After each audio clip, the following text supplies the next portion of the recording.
Hi, I'm Jenny Salazar. Students call me Lady Sal. This is my 11th year teaching at the Governor School. I teach math, primarily pre-calculus and Cal 1. Hi, this is Averi Evans, a student in my pre-cal class. My expectations for my students are that they actually understand the math instead of just memorize it.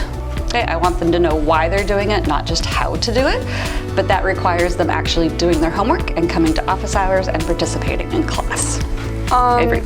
When I first came here, a lot of people said, like, make sure you go to your office hours. That was a lot of the recommendations from the students, and it was very intimidating at first, but Lady Sal, of course, makes it kind of easy to go to her office hours. Like, she offers you candy, like, she's in there. The max is 13 students in your office at one time.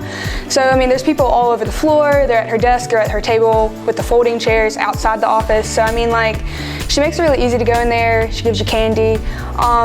Math was something that I struggled with, like, at my old school because of the COVID gaps that I had, but Lady Sal does a really good job of filling in those gaps. Like, she teaches step-by-step processes instead of just like skipping the steps, which is what I used to get confused by. So it's a struggle sometimes, but she makes it easy to get back on track when you're kind of falling off the rails a little bit, I guess I can say. But it was hard to adjust at first, but it's been one of the best things coming here, I'd like to say.